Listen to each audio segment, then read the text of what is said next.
Welcome to the Analytics Engineering Podcast, featuring conversations with practitioners inventing the future of analytics engineering.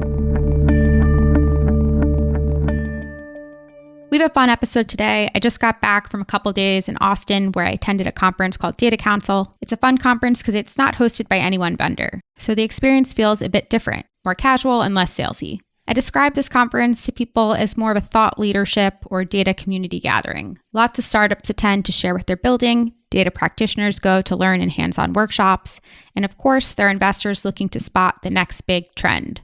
So I wanted to bring some of the convos we had at Data Council to the podcast, and I invited Taylor Murphy and Pedram Navid on the show, who are well-respected data practitioners / leaders and contribute a lot to the community.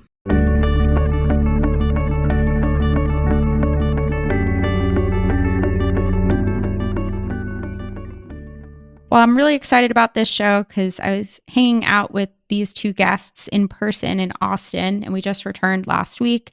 And I had so much fun together in person that I figured we might do an episode where we talked about some of the cool things that we learned at Data Council and recap the event on the podcast. So welcome, Taylor and Pedram. Excited to have you both. And maybe we'll just kick off with a quick introduction. Thanks for having me. My name's Taylor Murphy. I'm the head of product and data at Meltano.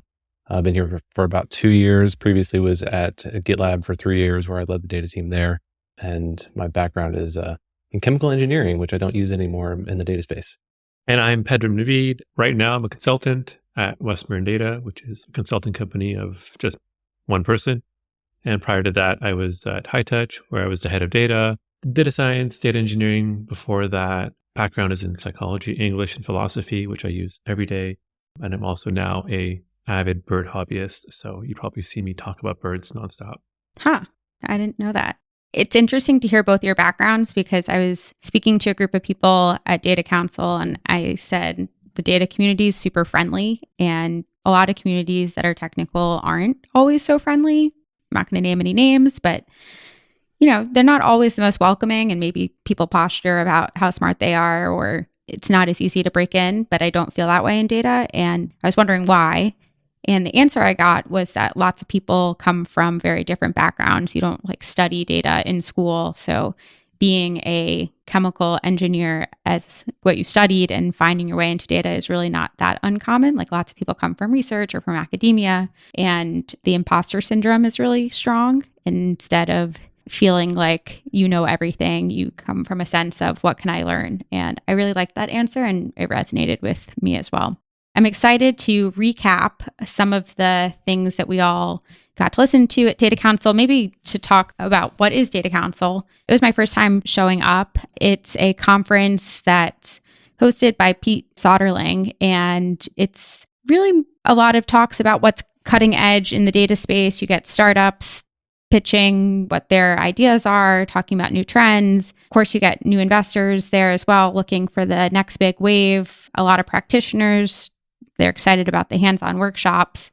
And one of the themes that really stood out to me was streaming. I got a lot of questions about streaming when I was there. I know, Pedram, you said that was one area that you're super excited about. And it feels like maybe we're on the precipice of something really interesting in that space, although I have to say, streaming's not new. We've talked about it for a while. What is it that makes streaming so exciting in your mind and why now? Part of it is that when you go up on stage, nobody wants to hear you give a reserved answer about the future. They want bold predictions, so you kind of have to give them one. And I figured, why not streaming this year? But at the same time, I do see a lot of changes and innovation happening in the streaming world. I think if you think about it, our data and the way we think about the world is really event-based and streaming when it all starts. Even when we pull data out of a database, a lot of the time it comes out as a stream. And then, it's just easier or has been easier traditionally to just take that stream of data and cut it up into batches and then process it that way. That's where all their tools sort of operate. That's how we've sort of thought about data for a long time. If you go back to the Hadoop days of daily batch jobs that ran on yesterday's data, that's sort of been the mentality for a long time. But it's starting to feel streaming makes more sense for the types of workflows we have, especially as we're moving towards more operational types of activities where you want to keep data in sync and you need data to flow through these systems. And it's perhaps not necessarily to do an entire batch job every single day, but maybe operate in smaller pieces. So if it's possible, if it happens, I'll be super happy. If it does, then everyone will think I'm a genius. If it doesn't, then hopefully we'll forget about it and we can claim next year will be the year of streaming. Taylor, any thoughts on streaming? I have my own as well. Yeah, I'll fully admit my inexperience here, I think, where I live kind of in a batch world where, the idea of streaming is nice. I think I've never been convinced that the complexity for a lot of the use cases I've seen makes sense. I think there's a lot of boring things, quote unquote, boring things that benefit from batch. And that's a really good solution. And I think there will always kind of be that use case. There's just a lot of companies out there, and it's not the most exciting thing to always talk about, but it's kind of fundamental. And that's originally what drew me to data engineering. It's just that it's so fundamental to any of the cool things that we want to do with data. And batch based for me is kind of at the heart of that. So yeah, cool. I would love to see streaming become a bit more mainstream. And for me, that would mean being like easier to set up and put into place in existing organizations where you maybe aren't able to think about everything, all your processes beforehand before you actually set up all of these systems. So I'm very much a batch boy, I think. I had this fun conversation with someone who led a really large data engineering team at a FANG scale company, so tech innovative. And he had come from a startup that cared a lot about streaming. So all of their business users were like, we want data faster.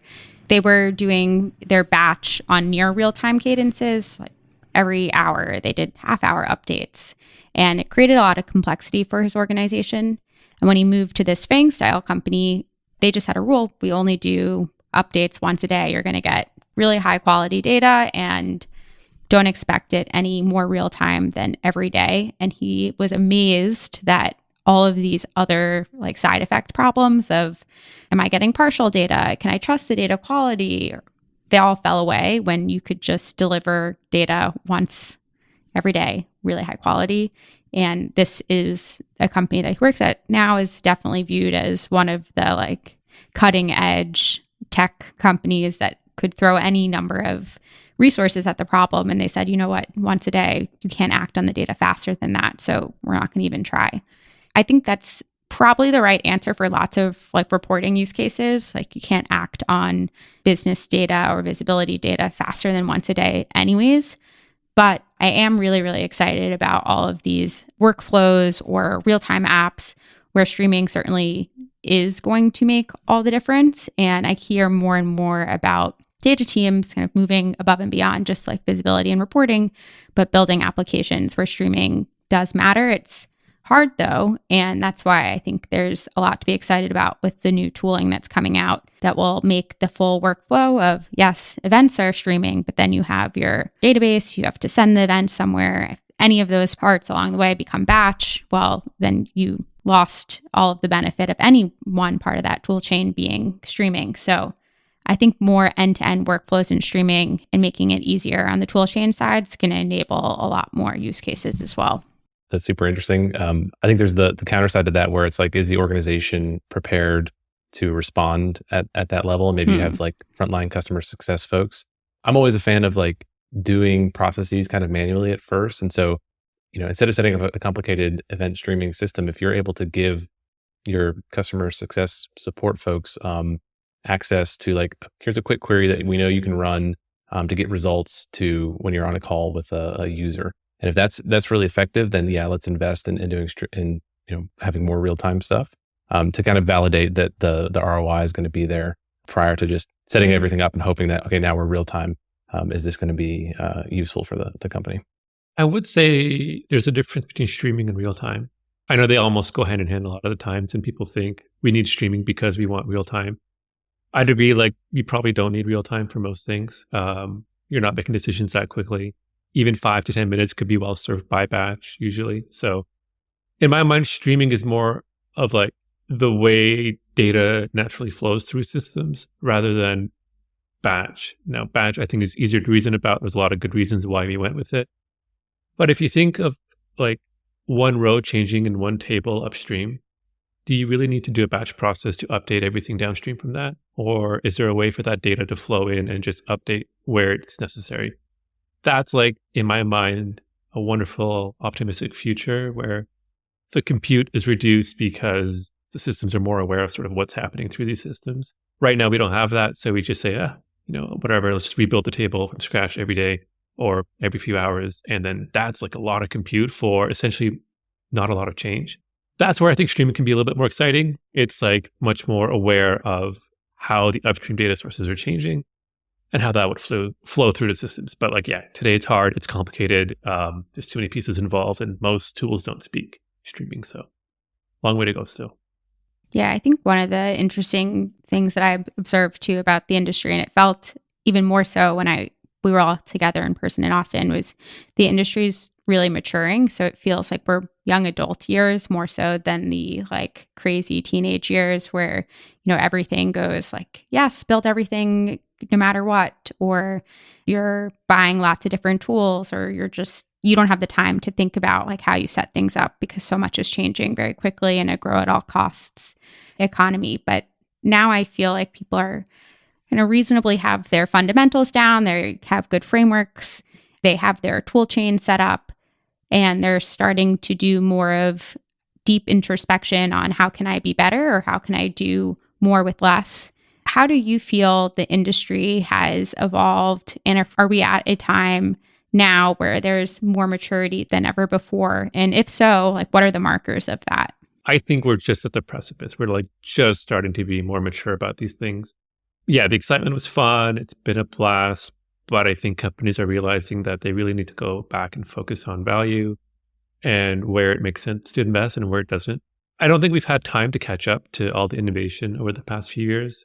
I don't think we know still like what the right patterns are for building out, infrastructure, and whether that's the same at a small company or a large company, whether a tech company or a non-tech company needs the same types of frameworks. So I do think this is going to help us sort of, take a step back, figure out what's going on, what do we actually need, and what can we maybe do it with? What do we build in-house and what do we buy? All these types of questions I don't think we've really answered yet, but I feel like now it's finally on the table. And now we finally have some time to like catch up and spend some time thinking about what the future will look like for data. That's interesting. I'm curious if you could say a little bit more about like tech industry versus non-tech industry and if they have different problems or if they should work in similar ways. I think one of the things skeptics would say about industries that were early adopted by tech startups or by technology companies was, that's just a pocket of the world and that other companies work in a fundamentally different way. And I'd argue that warehouses are very universal. The biggest segment for Snowflake is financial services, so like not a tech industry, but maybe tech forward. Do you think that there should be this divergence between tech and non-tech, or why did you bring that up? I don't know if there should be, but I think there is, at least for now. There's certainly a lot of companies out there that are still like afraid to be on the cloud. They need air gap services. They can't use SaaS products. Like they have restrictions, maybe they're on the government or they work with the government or they're in healthcare and finance and things are a little bit more difficult. So I think it's easy for tech companies, especially early on in their life cycle, to adopt a lot of tools and play around with these things. I think a company with like 30 to 40 years of baggage, if not more, many different companies that have been like put together and fallen apart, running mainframes, all these things that sort of you can't really shed. It's a little bit harder to adopt the latest and greatest thing when you're still trying to keep the lights on with everything else going on. Things I would add to that really is just that's the nature of startups and tech generally is the ability to experiment and try out things. It's a lot of these things are laboratories for new ways of working, for new modes of operation. And for the past several years, I think it's just the world generally, everybody kind of responds to incentives. And when you have a strong incentive to grow fast and you don't have to care too much about costs, it incentivizes a certain set of behaviors, which I think has been really awesome for exploring new tools and finding like better, more enjoyable ways of working. And so now we have to kind of respond to a different set of incentives, which having cost is obviously one across the board. And then as Pedram mentioned, like customer value, having empathy for what the customer actually needs, wants, and cares about. And yeah, so I definitely think there's an aspect of maturing, but now it's like, okay, how can we meet people where they are, bring them along and along this journey in a way that's cost efficient? And then I think, like personally, and I think about DBT a lot, where the story is it's a much more enjoyable workflow. How can we maintain a lot of that efficiency and joy in these new workflows, but also like consider cost in that as well, and then kind of bring those together. So yeah, those are some of the drivers from my end. For me, one of the biggest indications of where we are as a market, when you have really big opportunities, you see lots of startups get excited by it and they want to go build in that space, since you end up having 5 to 10 companies going after every single category. And I think maybe 5 years ago, there was a big belief that you would start as this nice insertion point and you would solve this particular problem. I don't want to call out anyone in particular, because you could really start at any part in the value prop. Start with extract load, and you're going to move workflows, transform as well. Maybe you'll start at the data catalog and move into observability and quality. And everyone was kind of going after the same pie, and they were picking their starting points. But I think what I've seen maybe is that people didn't really expand past their core competency, and they ended up just sticking in their lane and expanding there because the market was really big, and there definitely were leaders that emerged. Was that vision of a startup would start at one part of the value prop and move into the next 5, did that ever play out in your mind, or are vendors really sticking to what they're best at, and we're seeing still point solutions that have pure play companies? I think we've seen some vendors kind of establish like a platform play. I think about Snowflake is definitely moving up and down the chain, and they want to be the whole data cloud. My mental model for this sort of stuff, and I wrote a blog post about this recently, is like data teams generally are like a second order need of a business. Like you can run a lot of businesses without a data team, and that means like the CEO has a spreadsheet and is looking at different metrics or whatever. And within a data team, there are needs of the data team themselves to help better manage their workflows and kind of the people around them. And those are like the third order needs of a business. And so for me, a lot of those are like some of the really nice tools around observability or data quality testing, or even kind of the semantic layer at points does help the business, but it almost helps the data team a little bit more. And so you think about what are the critical elements of data workflows, and it's usually some form of ELT and then maybe BI or, some sort of insight and reporting delivery. And then everything around that is like a second order need of the data team, which in it of itself is a second order need. The point I'm trying to make is like having humility and awareness of where you sit in the value chain for an organization is super useful. And there are definitely companies that have taken the platform play approach and seem to be doing well. We don't hear as much about them because it's hard to be loud and excited about a ton of things all at once. And we say, we do all this really well, as opposed to like, hey, we're the absolute best in this narrow niche, but thinking more broadly about where you sit in the value chain. The thing I want to add to that is a lot of tools you can conceive of them as being good and useful, but at a certain point, every company needs to make money. And there's like 2 bars in my head. Like one is, what is the minimum cost that you would be willing to acquire a customer for? And the other bar is like, for a customer, what is the maximum they'd be willing to pay for the service? Sometimes there's like a big gap between these 2 bars. And so I think for these tools that are like third order tools, like it's going to be really hard to justify to your CEO, like, hey, this is going to improve the data team's quality of life. Like that's great, but maybe they don't care about your quality of life that much, right? So those are tools that we did without, and we can probably continue to do without, or we can find ways to either get one of these all-in-one tools that, packages it in a subpar experience that you sort of live with. We've all been there many years ago. It's the whole bundling, unbundling story over and over again, right? Or we just do without, which sucks because, some of these tools can actually really benefit data teams, but I don't think data teams are really top of mind of most CEOs and CFOs these days. Yeah, I'd like to think about ways to help make data teams more top of mind. I've said this a few times, but I do think data teams should be the secret weapon of any CEO that's trying to navigate a difficult situation. And I don't think you're wrong all the time that data teams aren't top of mind, but I think that's a complete missed opportunity. And how do you create more strategic data teams is really important. And maybe that's a good transition into some of the other areas I wanted to touch on is the data team evolution, right? You've both worked at small startups, big companies. You've seen a lot of different types of data teams and how they're structured. And there's definitely a different responsibility and role for a data team of one versus data teams that are operating in public companies. What are some of the milestones or critical markers of how data teams evolve and mature as the organization grows? One point I wanted to make about this, I think, so I would reference Emily Sherry wrote a blog post back in 2019 on kind of the 3 levels of data analysis. And it's basically reporting insights and predictions. So it's it's descriptive, it's things that you wouldn't be aware of. And then it's making predictions about the future, which I guess gets more into data science. And so that's kind of a nice mental model of thinking about where you are as a business of just do I need to understand what is actually happening versus what new insights can I generate to help the business versus can I make predictions about the future? To your point though, about positioning data teams more strategically, I'm generally with you.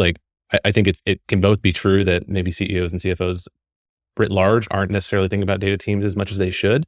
But I've liked the one thing that I talked about, I talked with some folks about at Data Council. I think in particular, Abi is really good at saying he always positions his data team along with the growth team. So something that is driving, core metrics for the business, either in terms of raw revenue or cost savings.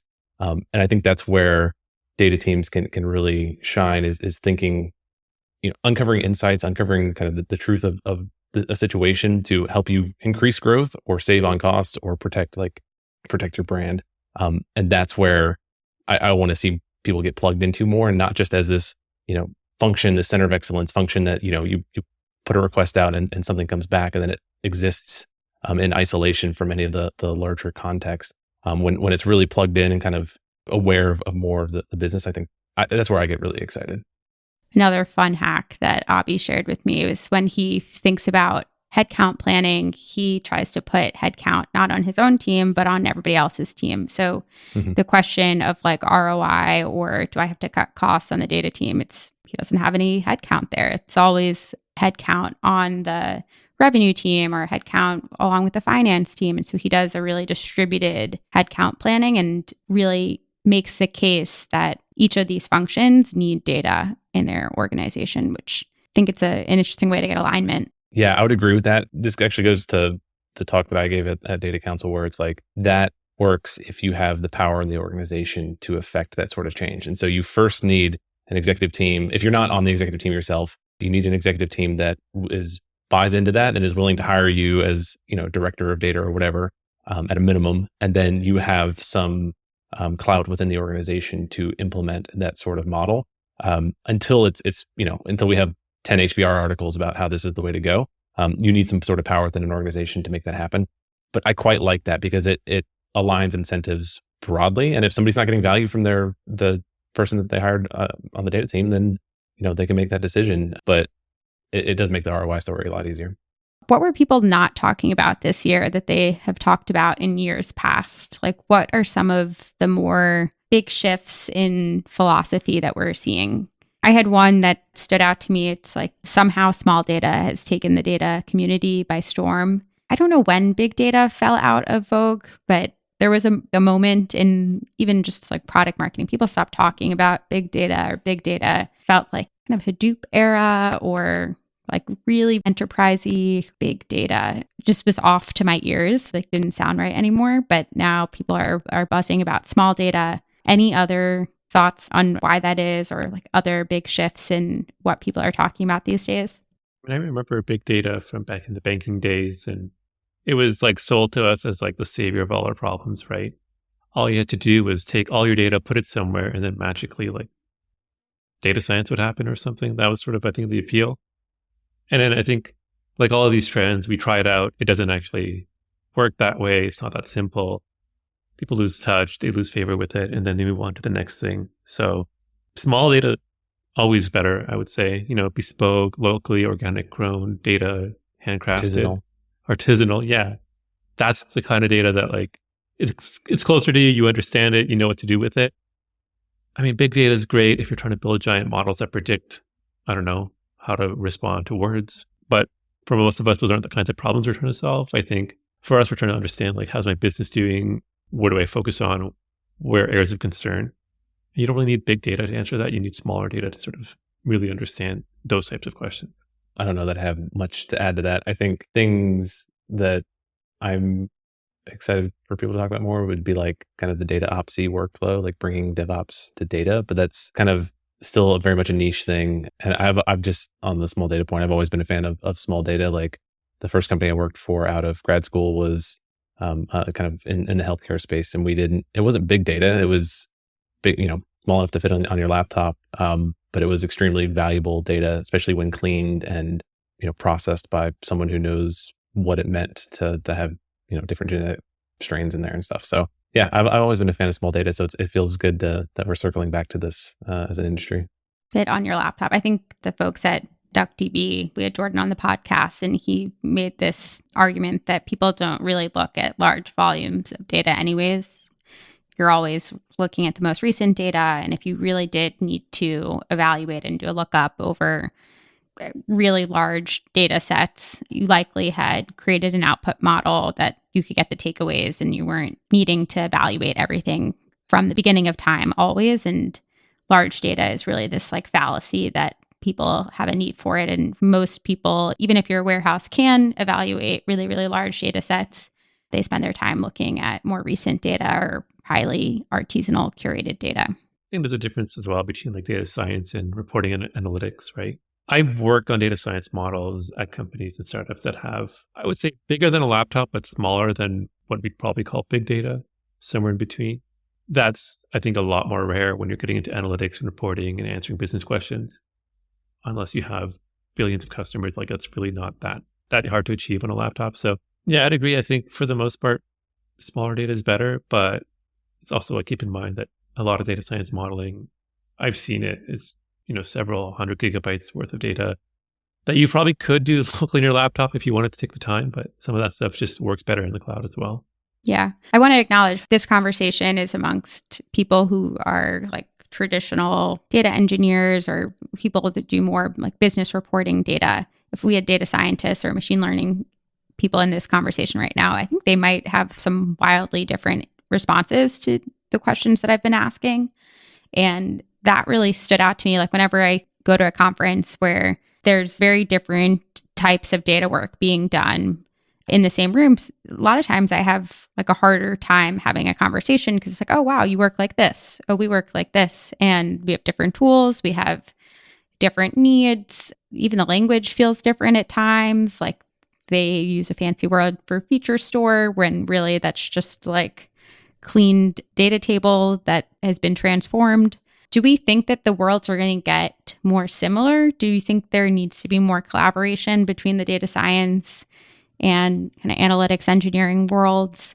And if yes, are we getting more converging on similar ways of working together, or are we still operating in two different spheres?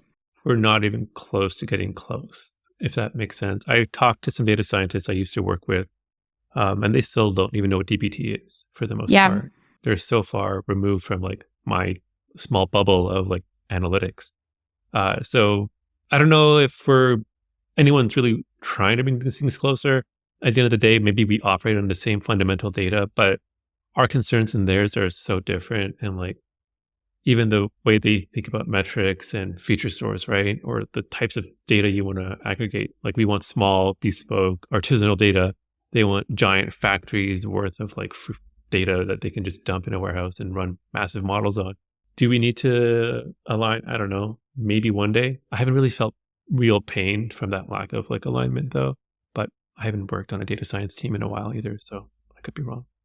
There was a recent article floating around in Hacker News. The title was like MLOps, machine learning operations is mostly data engineering, which I thought was a catchy title. From my perspective, there's definitely a lot of similarities, and it's why data is so cool in that there is such a diversity of backgrounds and how people come to this field and they bring with them their own experiences and own ideas. And I wish there were more spaces and that it was easier and we were honestly like more incentivized to have these cross-discipline conversations around workflows and how we each do data. I think back to when I was in grad school and we were running our models and our simulations in MATLAB, dumping the data to Excel. The models would run overnight, triggered via my laptop on like 4 Dell computers in my PI's office. And to make any updates, it was all using like Subversion. And he would like said, don't do X, Y, and Z, otherwise you'll break it. I'm like, okay. But it was like doing data, right?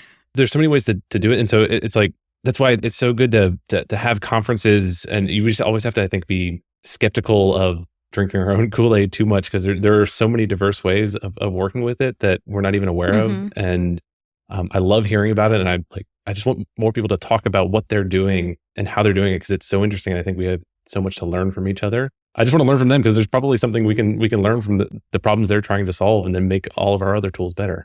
Yeah, it almost goes back to like the hierarchy of needs, where many people who do analytics engineering or data engineering don't ever get to the machine learning parts of the work, because I have endless like interesting problems and opportunity to go solve in my sphere of operational analytics is like the next thing that I care about. But I do think the pain from their end on needing large data that's mostly accurate is very, very real.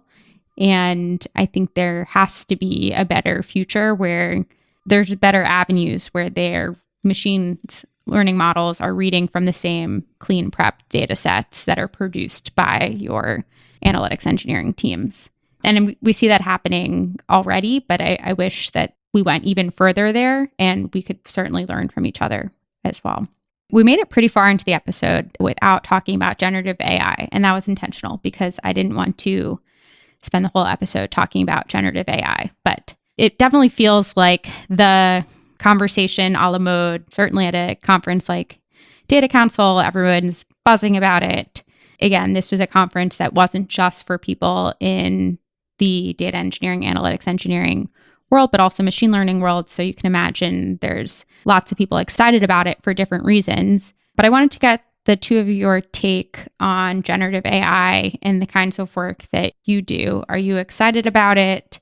How might it change data teams? Should we be embracing it? I think the first question that everyone needs to be asking is like, why should I care about this? Or how can this help my company? What has come up for the two of you with generative AI as being useful? The framing that I have, that I've taken from people smarter than me, I think, and I'll reference Simon Willison. He has a pretty prolific blog where he talks about a lot of the stuff and some of the experiments he's doing. The nice framing for this that gets me excited is that things like ChatGPT and generative AI generally can make you a little bit more ambitious with the projects and the work that you're doing. So if you're diving into something new, it can kind of help you think and come up with different ideas that maybe you wouldn't have come up on your own. If you're working with a new framework, or if you need to, I don't know, if you're the first time you're hopping into to even Snowflake, like you can just ask it some questions and it spits some ideas out. And it's like somebody who is always eager and willing to brainstorm with you, even if they hallucinate a little bit. At Meltano, we're kind of leaning into it as much as we can, in that, hey, this is generally here to stay. And, it is maybe easy to get kind of despondent about it, but I think trying to approach it with some optimism, cautious optimism, and, experimentation of how we can bring this into our workflows seems to be the most, healthy way to play around with it. And we're, I don't think anything for us is like going into our core product right now, but there's areas around it where I'm interested in, like, hey, we have a Slack community, much like DBT. Can we do something with like Slack bots, or like I said, prototyping new ideas, and we have a hack day coming up. Can we use it for something like that? So I think I'm less concerned about it taking all our jobs. I think there's going to be a lot of complementary work where humans and computers can work better together. And I hope that's the world that we end up in. But yeah, I'm trying to be cautiously optimistic about it all. Yeah, the way I think about it is like, once upon a time, I was working in Microsoft Excel and I was doing something annoying and I just wanted a better way to do it. And I learned like VBA, and that was my first programming language, and it changed how I did analysis, right? Like I didn't have to copy paste from these spreadsheets back and forth. I could automate some of it, and it made me a better analyst in that way. And then I hit the limitations of VBA, and I learned about Python, and I could automate some other work that I wasn't able to do before. And that made me a better data person as well.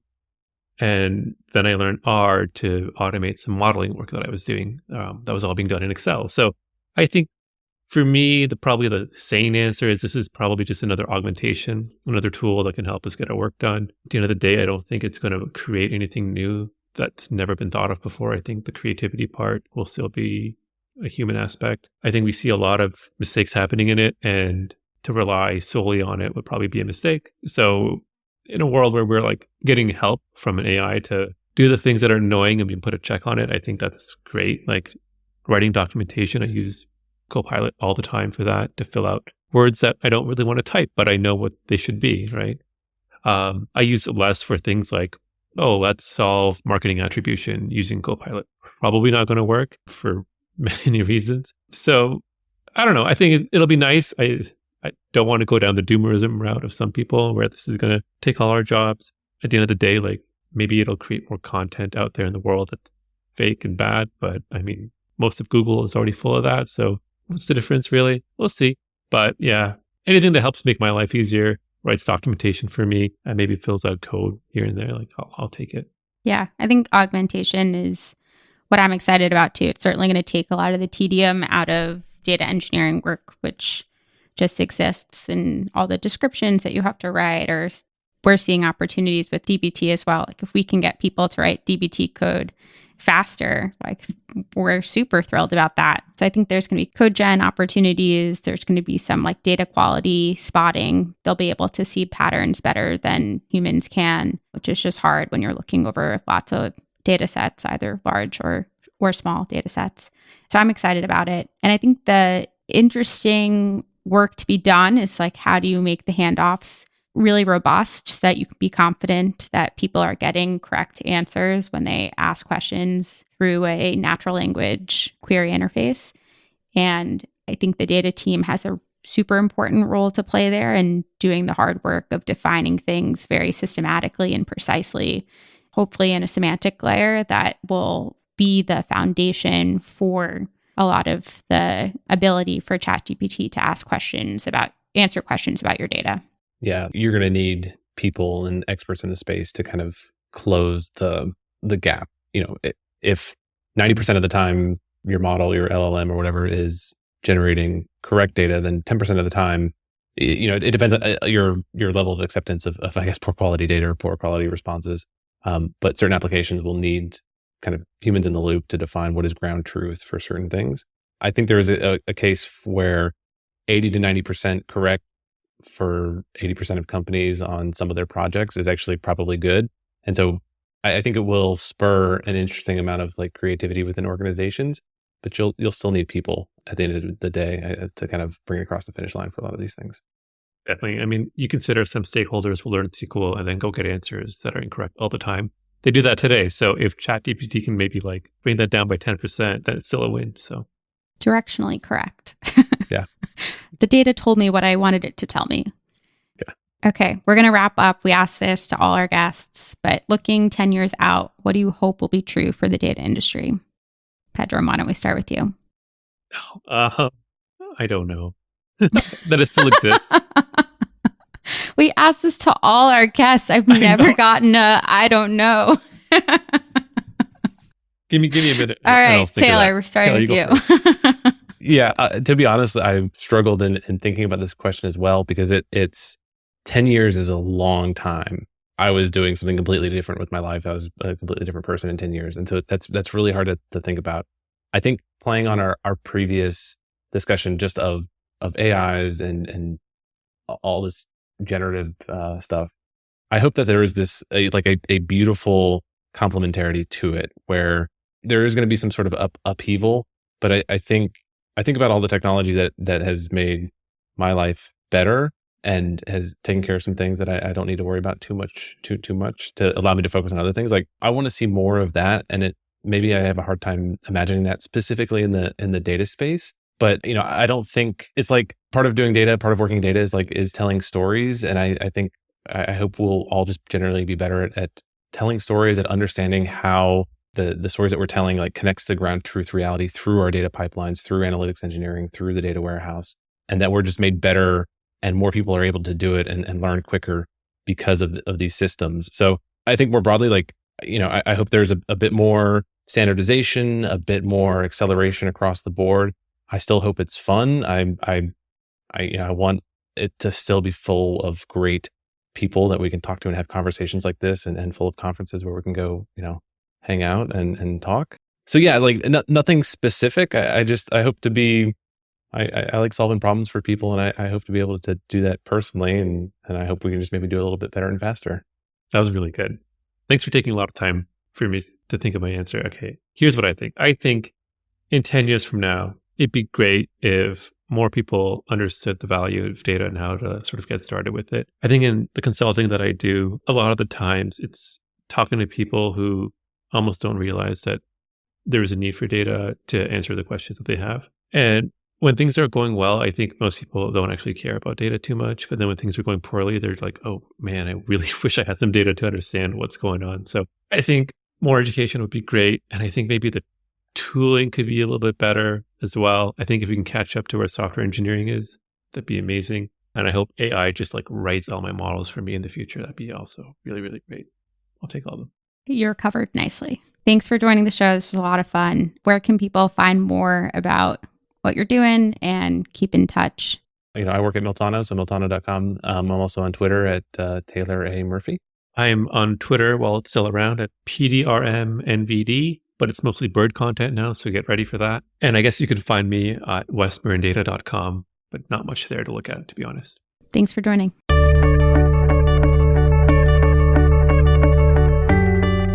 The Analytics Engineering Podcast is sponsored by DBT Labs and is hosted by Tristan Handy and myself, Julia Schottenstein. Have comments, questions, or guest suggestions?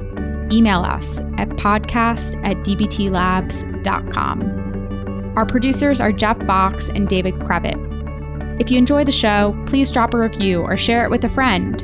Thanks for listening.